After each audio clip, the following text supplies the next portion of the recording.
Documentary video on tuberculosis, presented by Group 4.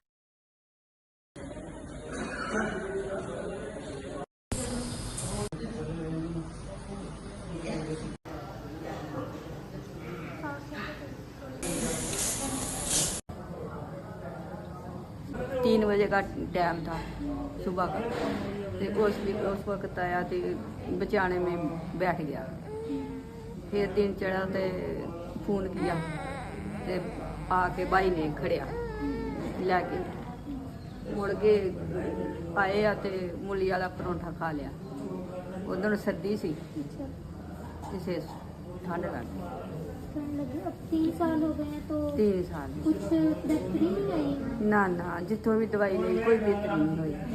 इतने ही आए तब शुरू से यहीं पे ही है, यहीं पे एडमिट है? हाँ जी। हॉस्पिटल चेंज नहीं करवाया? नहीं बड़े थावां ते गए, अच्छा। बहुत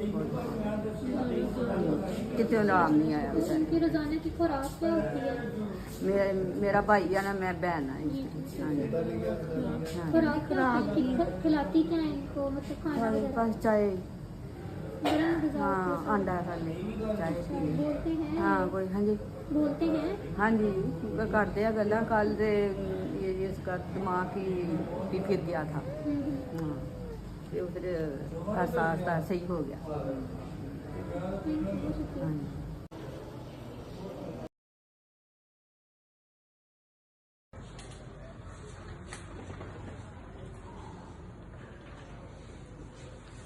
डॉक्टर ने आया, वो दवाई दे रहे थे ना साथ में।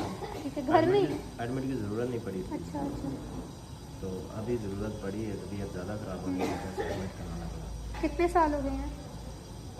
तकरीबन कोई हो गए 10-12 साल कितने ज़्यादा हो बीमारी गए? चलते हुए। हाँ बीमारी को चलते हुए? हाँ जी। तो हॉस्पिटल में कब से हैं? हॉस्पिटल में तकरीबन 15-16 दिन। अच्छा। तो इस टाइम में कुछ क्या बात नहीं करते? नहीं कर सकते बात। नहीं कर सकते। अच्छा, तो डॉक्टर्स क्या कहते हैं अभी कंडीशन की, बेहतर होगी कि नहीं? अभी अपना अपना लेक्चर दे के चले जाते हैं जी। कि ठीक हो जाएगा। देखिए ये तो अल्लाह की मर्जी है ना। जी।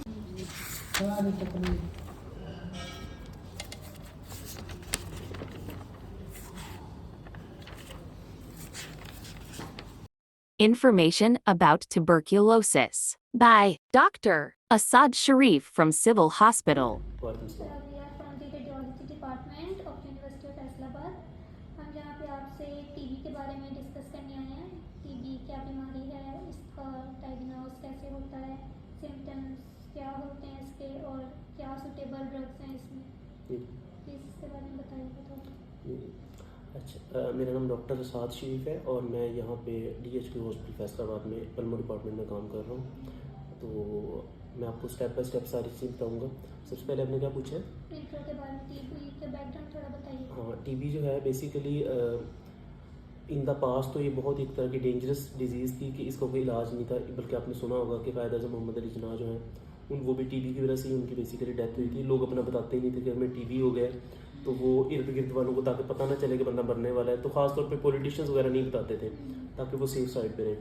तो इस टाइम जो है लेकिन हमारे पास बड़ी अच्छी ड्रग्स हैं इसके रिलेटेड अवेलेबल, जो कि टीबी को अच्छा ट्रीट करने में हेल्प करती हैं। विदिन 9 मंथ्स समटाइम्स 6 मंथ्स जो है पेशेंट जो है बिल्कुल रिकवर हो जाता है और फ्यूचर में भी इन्फेक्शन उसका नहीं होता। और ये आमतौर पे वैसे ये होता है माइकोबैक्टीरियम ट्यूबरकुलोसिस की वजह से बेसिकली होता है। तो उसके ट्रीटमेंट के लिए एंटीबायोटिक्स अवेलेबल है। और दूसरा क्या पूछा आपने? ये टीबी डायग्नोस कैसे होता है? अच्छा हाँ, इसके अंदर सबसे पहले तो आपने देखना होता है, पेशेंट के साइन एंड सिम्टम्स देखने होते हैं। आपने देखना है कि मरीज़ आपके पास आता है, आपको बताता है कि डॉक्टर साहब मुझे जो है मेरा वज़न कम हो रहा है। बाज़ वक्त उसको वज़न का नहीं पता लगता, आपने खुद पूछना होता है कि आपके कपड़े ढीले तो नहीं हो रहे। फिर वो एक्टिव कंप्लेंट जो उसकी बेसिक होती है मुझे खांसी बहुत ज़्यादा आ रही है, खांसी में बलगम आ रहा है। और समटाइम वो कहते हैं कि मुझे बलगम के अलावा खून भी आता है इसके अंदर, और रात को ठंडे पसीने आते हैं मुझे। तो आपने इन 4-5 चीज़ों को ही देखकर, बुक्स में तो बहुत सारी बातें लिखी होती हैं लेकिन मैं अपने एक्सपीरियंस के मुताबिक आपको बताऊंगा। तो हाँ जी, प्रैक्टिकल मतलब बेसिक जो हमारे पास मरीज़ आते हैं वो इन 4-5 सिम्टम्स के साथ आते हैं। तो हम सस्पेक्ट कर लेते हैं कि ये टीबी ही हो सकता है। उसके लिए हम उनका एक्सरे टेस्ट कराते हैं, उसके अंदर हमें कैविटरी लेजन्स मिल जाती हैं। तो वो मैं आपको, अभी तो मेरे पास एक्सरे इस टाइम अवेलेबल नहीं है, वरना मैं आपको दिखाता कि किस तरह की होती हैं वो चेस्ट के अंदर। और उसके अलावा हम उनका स्पूटम कल्चर कराते हैं। स्पूटम फॉर जीन एक्सपर्ट उसको हम कहते हैं। थूक का कल्चर लेके उसका हम जीन एक्सपर्ट चेक करते हैं कि इसके अंदर टीबी की जीन्स हैं या नहीं है। फिर एक और टेस्ट हम कराते हैं एसिड फास्ट बैसिलस के नाम से। ये बैक्टीरिया का ग्रुप है एसिड फास्ट बैसिलाई, तो उसके डायग्नोसिस के लिए ये टेस्ट कराया जाता है। इन 3 टेस्टों से और उनकी इलामात से ये अच्छे तरीके से आपको कंफर्म हो जाता है 95 to 96% के ये टीबी ही है। तो इसके कॉमन सिम्टम्स बता दें थोड़े से। हाँ, सिम्टम्स इसके सबसे कॉमन यही है कि उनको तकरीबन कम से कम 1 महीने की हिस्ट्री होना ज़रूरी है। 1 महीने से कफ होता है विद स्पूटम, और साथ विद समटाइम्स ब्लड स्ट्रेंड होती है आपकी स्पूटम जो है। उसके अलावा नाइट स्वेट्स और वेट लॉस। वेट बहुत तेज़ी से कम होना शुरू होता है। सिर्फ 2 बीमारियाँ ऐसी हैं जिनमें वेट तेज़ी से लो होता है। एक तो कैंसर है, कैंसर के अंदर बहुत तेज़ी से वज़न कम होना शुरू हो जाता है, और दूसरी यही टीबी है। टीबी के अंदर बहुत तेज़ी से वज़न कम होता है। मरीज़ अपने आप को थका थका हर टाइम महसूस करता है बगैर किसी वजह के। लो ग्रेड फीवर होता है। लो ग्रेड फीवर का मतलब ये है कि अगर तो आपको तेज़ बुखार है, आपको पता है कि मैं बुखार है तो हिला चुला भी नहीं जा सकता है। इसमें ऐसे नहीं होता। इसमें आपको कभी लगता है मुझे बुखार हो रहा है, कभी लगता है नहीं हो रहा। बड़ी मतलब वेग सी सिम्टम्स ये वाली बनती हैं। ये कंडीशन ऑफ पेशेंट में आ जाता है। हाँ जी बिल्कुल। अच्छा। और टाइप पेशेंट की मतलब सिवियरिटी बता दें। हाँ, इसके अंदर ये होता है कि हमारे जो पेशेंट्स यहाँ पे गलती करते हैं वो ये करते हैं कि जब आप पूरी एक थेरापी होती है, उसको कहते हैं एंटी ट्यूबरकुलस थेरापी। उसमें 4 ड्रग्स होती हैं। बाज़ को हम 3 देते हैं, बाज़ को 4 कॉम्बिनेशन में देते हैं। तो उसके आइसोनाइजिड है, रिफेम्पिसिन है, पायराजिनामाइड है, एथाम्यूटोल है। अभी नाम्स की तो ऐसा समझ नहीं आएगी आपको, लेकिन ये कि मतलब ये 4 ड्रग्स हम 6 मंथ्स के लिए मिनिमम या फिर 9 मंथ्स के लिए अकॉर्डिंग टू पेशेंट्स कंडीशन हम इसको चलाते हैं। और उसके बाद हम दोबारा टेस्ट कराते हैं ताकि पता लगे कि अब बैक्टीरिया ख़त्म हो चुका है कि अभी भी है। हमारे पेशेंट्स ऐसे करते हैं कि विद इन 1 मंथ जो है ना, 1 मंथ टू 1.5 मंथ्स उनके सिम्टम्स जो है कम होने शुरू हो जाते हैं, बेहतर होने शुरू हो जाते हैं। तो वो फिर मेडिसिन छोड़ देते हैं इसको कि मतलब अब ज़रूरत शायद नहीं रही, हालांकि बैक्टीरिया उसके अंदर ही होता है। फिर वो क्या करता है, बैक्टीरिया एक लेटेंट स्टेट में चला जाता है। लेटेंट स्टेज ये है कि वो अपने सिम्टम्स और साइंस शो नहीं करता, लेकिन वो उसी तरह दुश्मन की तरह वहाँ आपके जिस्म के अंदर मौजूद होता है। वो फिर 10 से 12 साल अपनी तादाद बढ़ाता है, अपनी फ़ौज में इजाफा करता है। फिर वो शदीद किस्म का अटैक करता है आपकी बॉडी के ऊपर। वो अगर तो सारी बॉडी पे अटैक कर दे, उसको हम कहते हैं माइलोइड टीबी। पूरी बॉडी के हर ऑर्गन पे वो ऑलमोस्ट अटैक करता है। ब्रेन में भी अटैक करता है, लंग्स में तो ऑलरेडी वो अटैक होता है, पल्मोनरी टीबी जिसको हम कहते हैं। उसके अलावा आपकी बैक सबसे कॉमन तो पल्मोनरी टीबी, ये तो प्राइमरी में आपको डायग्नोस हो जाता है ना, जब पहली दफ़े पेशेंट आता है उसकी सिम्टम ही प्राइमरी टीबी वाली होती है। पहले इसकी मैनेजमेंट होती है। मैं आपको मैनेजमेंट के बारे में थोड़ा सा गाइड करूँगा कि हम करते किस तरह, वार्ड में किन को दाखिल करते हैं, किन को हम घर भेज देते हैं, ये सारा कुछ मैं आपको बताता हूँ। आमतौर पर जो पहली दफ़ा पेशेंट प्रेजेंट करता है उसको हम कहते हैं प्राइमरी इन्फेक्शन। तो वो पेशेंट तो घर में ही ट्रीटमेंट अपनी लेता है 6 मंथ्स की, 9 मंथ्स की, जो भी उस पेशेंट की कंडीशन के अकॉर्डिंग। तो उसमें आपको उसको एडमिट करने की ज़रूरत नहीं होती, बिकॉज आप उसको वही मेडिसिन आपने टैबलेट की फॉर्म में देनी होती।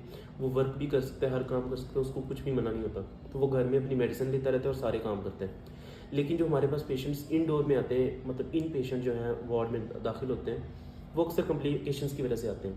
पेशेंट से मेडिसिन इन बिटवीन छोड़ दी होती हैं, या सम टाइम छोड़ी नहीं होती।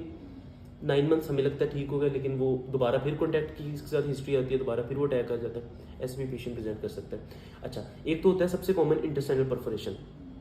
तो टीबी की वजह से टीबी जाके इंटेस्टाइन के अंदर अटैक करता है और वहाँ पे उस एरिया को परफोरेट कर देता है, सुराख कर देता है। वहाँ पे सुराख की वजह से वहाँ से स्टूल आउट होना शुरू हो जाता है।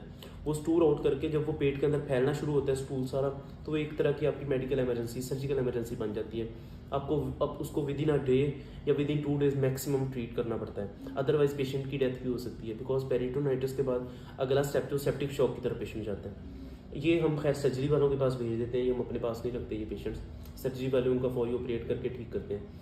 और जो हमारे पास आते हैं वो होते हैं पोस्ट टीबी ब्रोंकिक्टेसिस के साथ, कि टीबी के बाद 15 साल बाद जब उसने दोबारा अटैक किया, अगर फेफड़ों के ऊपर ही दोबारा अटैक किया तो वो फेफड़ों को मुकम्मल ख़त्म कर देता है, जिसकी वजह से स्पूटम की एक्सेसिव प्रोडक्शन होती है और वो बहुत ज़्यादा प्रोडक्शन होती है, जिसकी वजह से उनको शॉर्टनेस ऑफ ब्रेथ शुरू हो जाती है और आपको उनको दाखिल करना ही पड़ता है। बिकॉज ऑक्सीजन मास्क नेसेसरी हो जाता है उनके लिए, ऑक्सीजन इनहेलेशन के बगैर वो सांस नहीं ले पाते। मेन चीज़ें थी इसके मतलब वो मैंने तकरीबन सारी बता दी हैं, जो हमारी सोसाइटी के लिए आगाही के लिए थी। बेसिकली मैंने बता दी हैं। अलामात सबसे ज़्यादा ज़रूरी चीज़ थी। तो जैसे ही इस तरह की अलामतें आनी शुरू हों, आपको वज़न कम होना शुरू हो या फिर आपको खांसी मुसलसल रहे और रात को पसीने आने शुरू हो, तो सबसे बेहतरीन हाल यही है कि बजाय किसी गली मोहल्ले के छोटे मोटे डॉक्टर के पास जाने के, जो कि अताई होते हैं अक्सर औकात, या होम्योपैथी के पास जाने के, आप प्रॉपर किसी डॉक्टर के पास जाएँ, उससे अपना इलाज कराएँ टाइमली, ताकि आप बाद में फ्यूचर में कॉम्प्लिकेशंस के साथ प्रेजेंट ना करें। क्योंकि जो टीबी की कॉम्प्लिकेशंस हैं उनका प्रोग्नोसिस बहुत बुरा है। प्रोग्नोसिस का मतलब ये होता है कि रिकवरी के चांसेस, जो बाकी मुख्तलिफ बीमारियां हैं उनकी रिकवरी अच्छी होती है, टीबी की स्टार्टिंग रिकवरी अच्छी है अगर आप टाइम से डायग्नोस करके उसकी मेडिसिन लेनी शुरू कर दें। लेकिन जब वो दोबारा प्रेजेंट करते हैं विद शॉर्टनेस ऑफ ब्रेथ, मतलब सांस की घुटन की वजह से, आफ्टर 10 से 15 साल बाद जब प्रेजेंट करते हैं तो उनमें रिकवरी के चांसेस बहुत कम होते हैं। तो बेहतरीन हल ये है कि स्टार्ट से जितनी जल्दी पॉसिबल हो सके, जितनी जल्दी मुमकिन हो, आप अपना इलाज शुरू करें। जज़ाकल्लाह।